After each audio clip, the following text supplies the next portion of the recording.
Yep, that's what it was.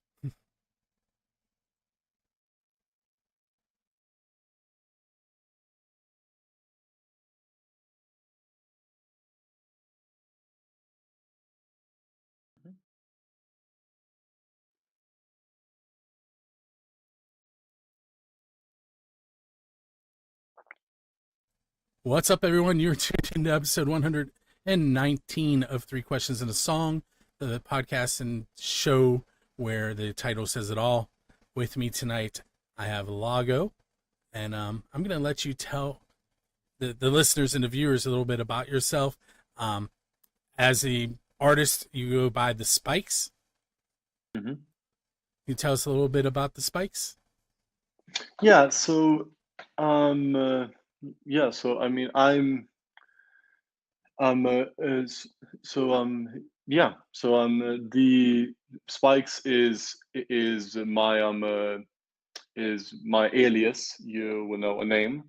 Um I started the Spikes project a bit after I broke up with my first, a band. I started to kind of write songs.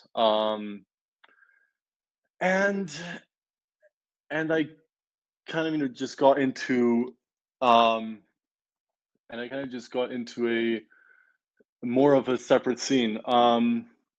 These so I was um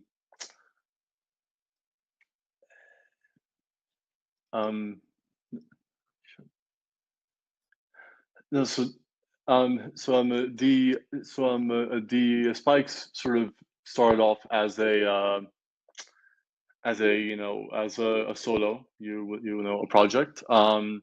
It was something that I have been kind of wanting to do for a bit. I was creating songs, after my first, band, and I was writing lyrics, and kind of just exploring the idea of being a solo artist. The I am strongly influenced by people who are songwriters, people who people who have a very strong lyrical core. Um, um, and I ki- and I kind of and I wait, sorry. You're okay. Um, I'll take while you're taking a moment. I was watching a live video of you from 2023 in Boulder, and I was mhm, trying to come up with how I would describe you, and it's hard mhm, because like there's you kind of a spoken word poetry at times, mhm, and then at one point I was like, "Ooh, this is kind of like Rage Against the Machine without the mhm. outward hatred." Um, Yeah. but it's kind of hard to like you can't pigeonhole you and say he is this kind of artist because you really Mhm. aren't. No, I mean, uh, so I have been always heavily influenced by people that wrote lyrics that kind of sat above, um, the instrumentation and the sound. I mean, I kind of started to have this really great love for lyric for I kind of started to have this great love for primarily primarily a lyric, a writing, um and it kind of it kind of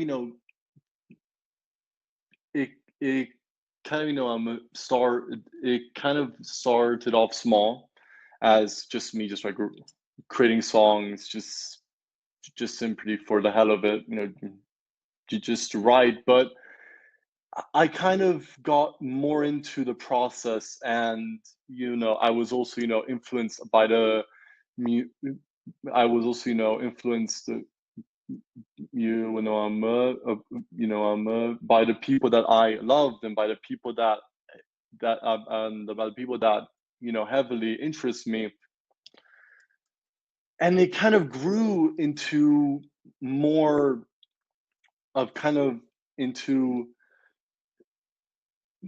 into a more sort of its own thing. I mean, I believe that lyrics and kind of that raw poetic feel is something that I think is what you start with a song, and it's the last thing that people remember is the final or the very first words. It's people.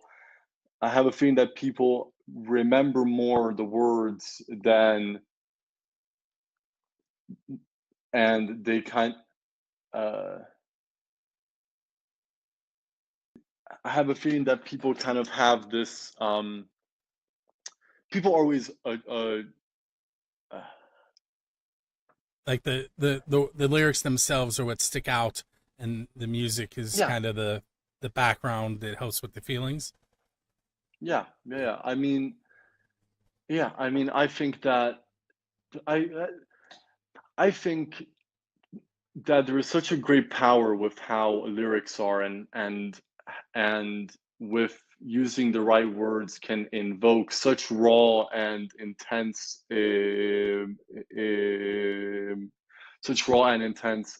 emotions, and it can it can have a very deep and intense power over people.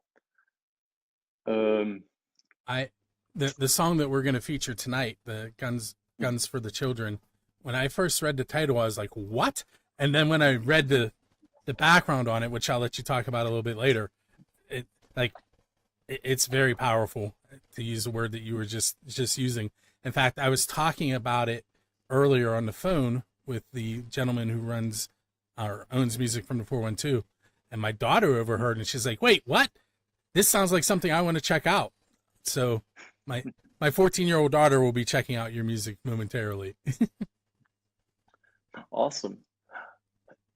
um I guess you would know. I mean, the Guns for the Children kind of came out of a bit of a shock for me. I mean, A I fairly came to America. fairly recent shock, right? Well, sort of. I mean, so I mean, I've been coming to the US for quite some you for quite some a time, because I have family here, and Let's pause for a second to since fill everybody in. So Lago was born and raised in Rome, Italy.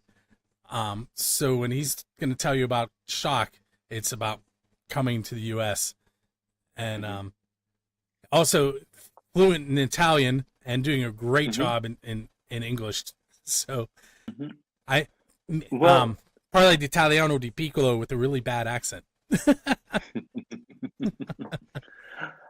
I mean, well, so so actually, so to expand on that point, so I was so my parents are Italian, and then also so actually so I have a Italian mother, and then also I have an American a father.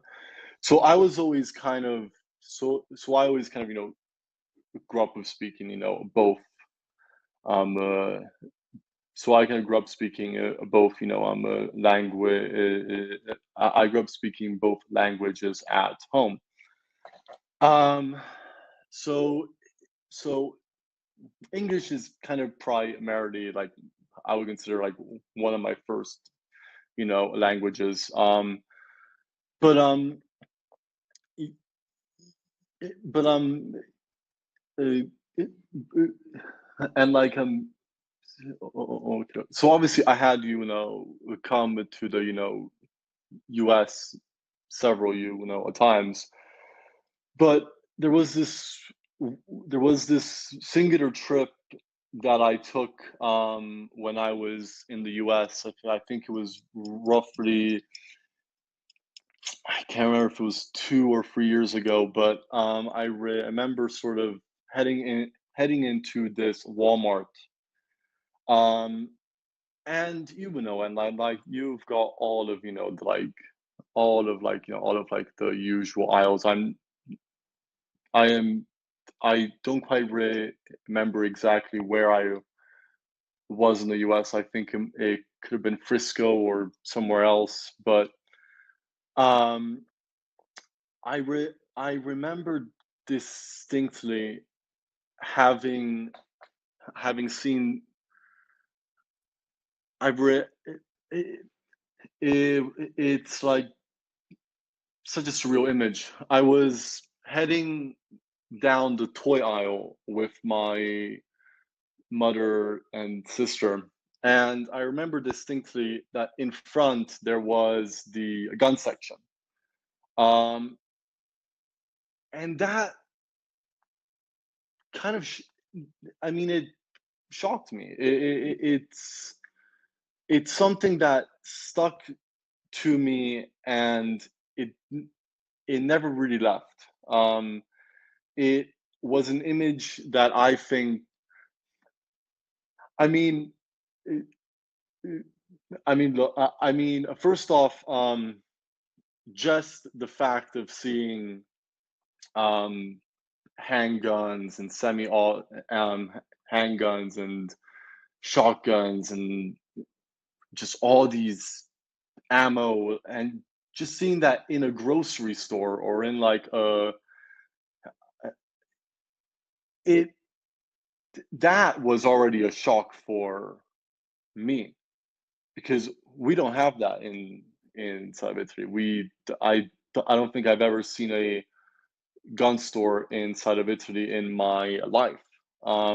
That section, and especially since it was right next to the toy section, I don't know, it really shook me. It really just it had an effect on it had such a profound effect on me, and it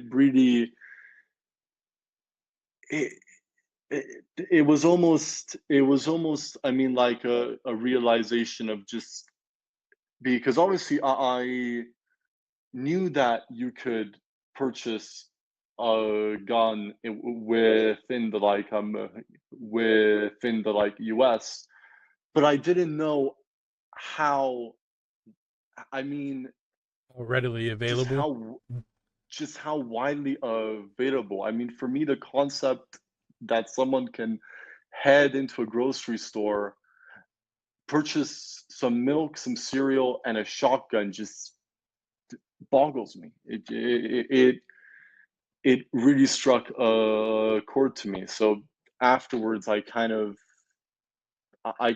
kept thinking about it, and create. I wanted to I wanted to create a song that reflected what I was feeling at that time, and henceforth, Guns for the Children came out, and it's and then also a secondary thing that shocked me also from heading into the US, that also inspired this song was it's and remember just seeing the amount of news, just like the amount of like just the amount of news on school shootings, and just shootings that just happen in the most just in the most everyday places. It really struck a chord to me, because I mean, it shocked me. I was, baffled. So Guns for the Children it's sort of a way for it was sort of a way for me to express my message, and to express the point of, like, I mean, of just I mean, we are openly advertising guns, and they're so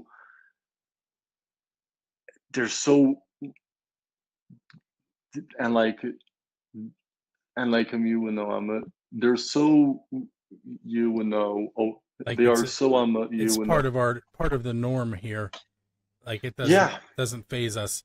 I will tell yeah. you that I teach school, and I've Mhm, been teaching for 20 years, and over the past, say, 10 years, mhm, we've had to have it.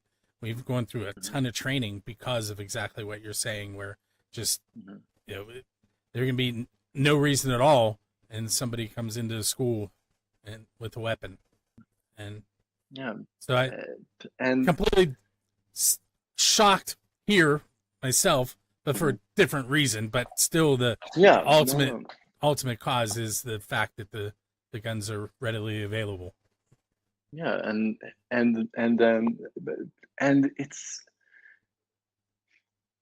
I mean, yeah, mm, and yeah, it's I mean, the I think that, personally, that um places like schools and places like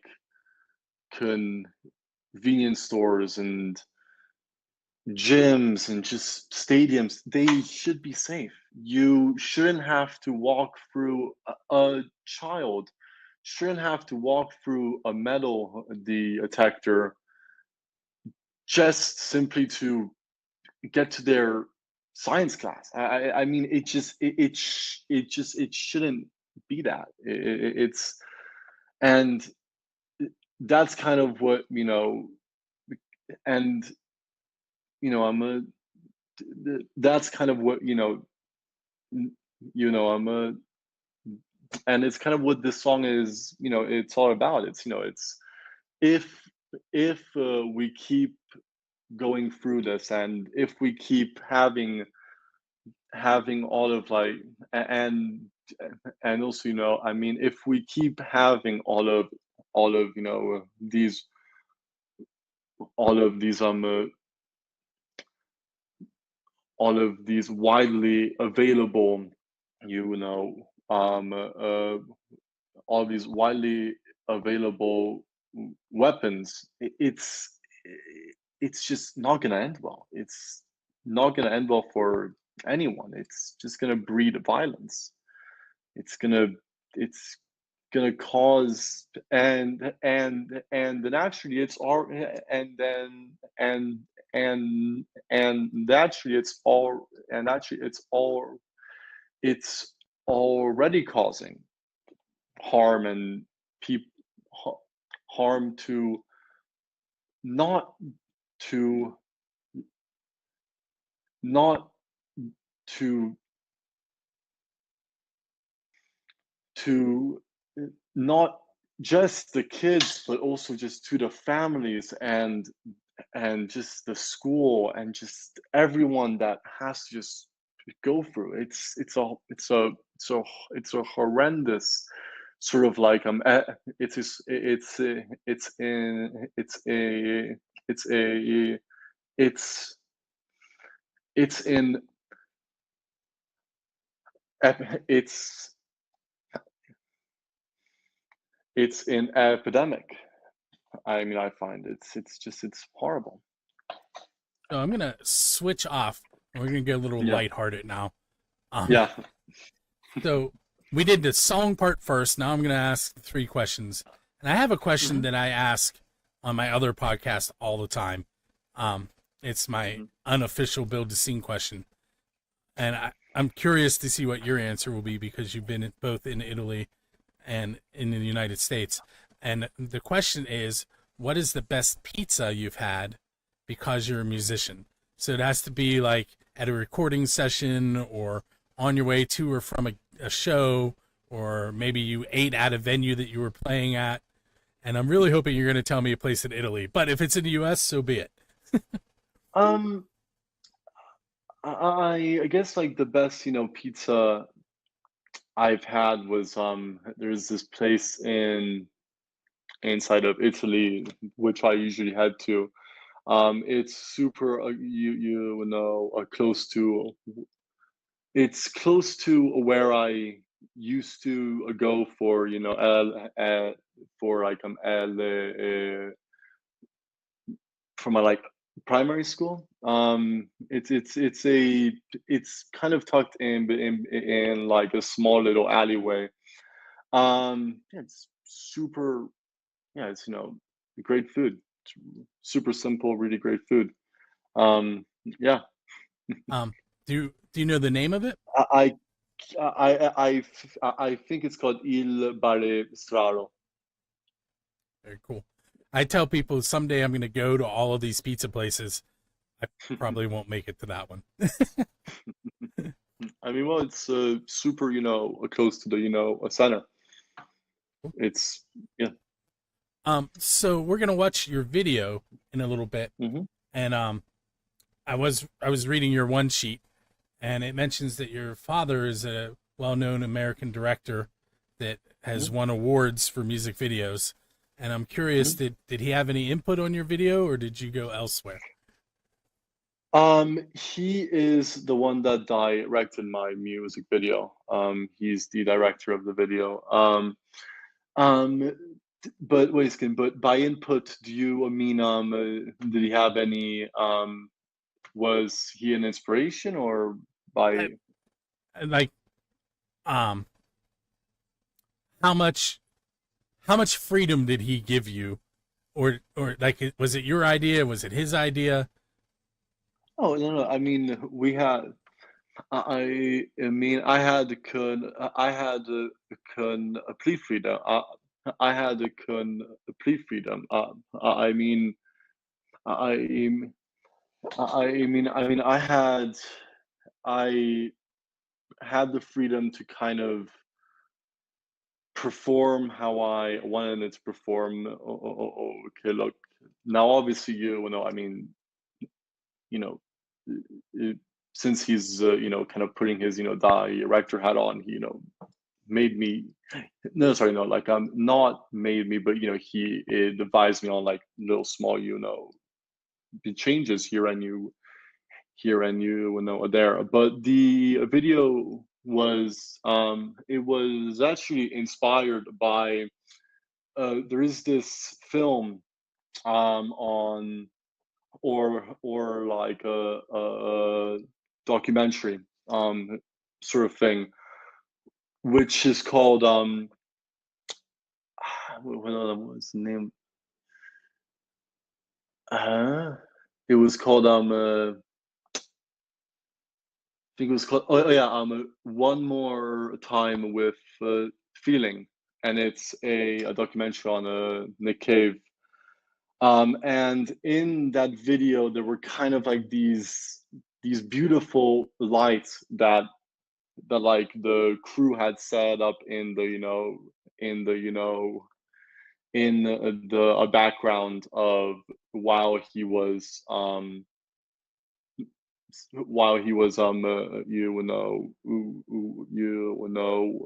singing, and the camera was kind of fixed on a like a little circle, it was kind of fixed on a circle, So it's like a dolly. 360-degree view of Yeah, him performing. it's yeah, it was just circling him, and I just always thought that like that image was was super interesting. It conveyed a lot of it con it was it conveyed a lot of emotions. I mean, like just simply from the lights. It was visually it was incredibly appealing, and it was something which inspired us to kind of create this sort of wall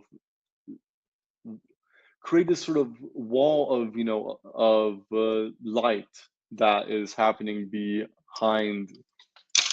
behind this performance, you know. I I do So I do a little bit of concert photography, and I mhm, selected this shot of you specifically mhm, because when you go black and white, the emotion, like you can really see emotion. And mhm, anytime I have a yeah, shot that I'm like, wow, there's so much emotion in there, I automatically go black and white. When I saw this one, I was like, I really hope there's a story behind this, and it fits into what you're describing exactly. yeah. No, no. I mean, yeah. I mean, I think I personally, I've always liked, black. I've always liked black and I've always liked, black and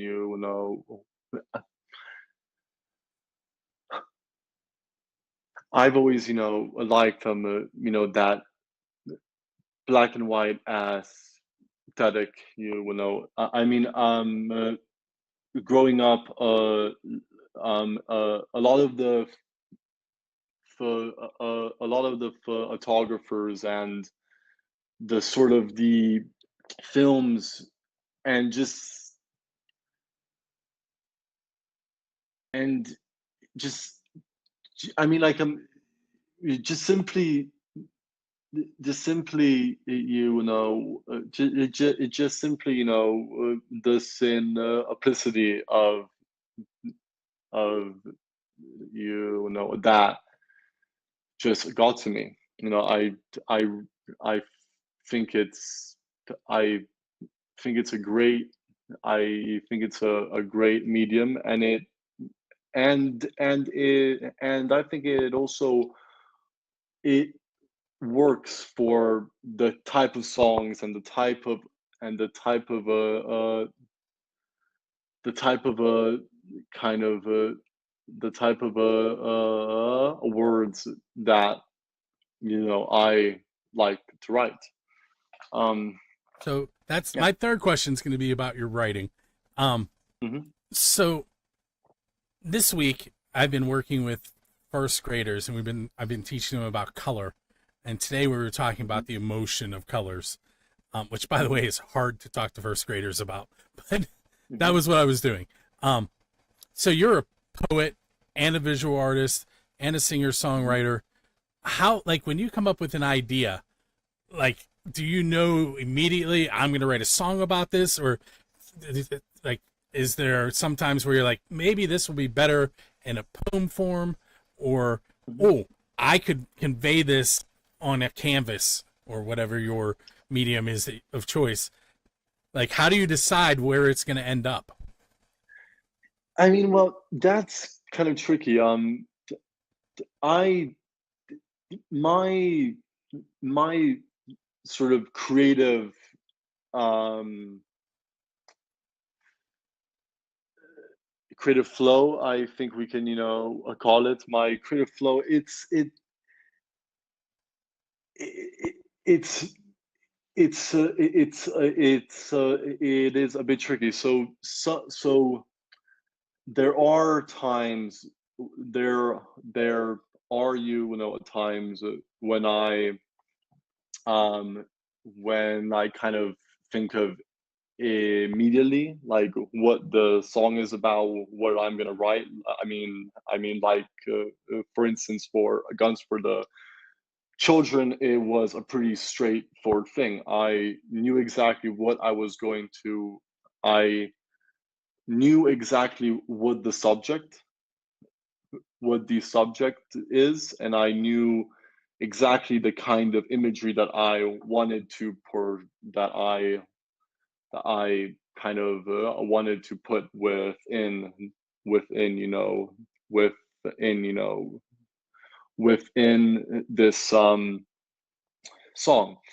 But with a lot of my more recent work, um, my words and lyrics, they kind of just they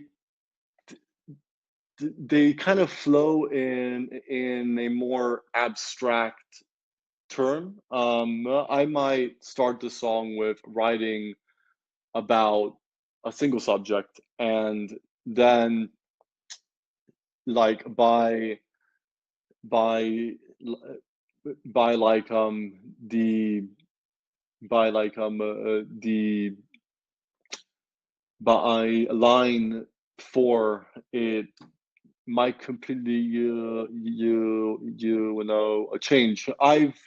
Started to get re I've I've started to get really into juxtaposition like in my in my songwriting. But but but but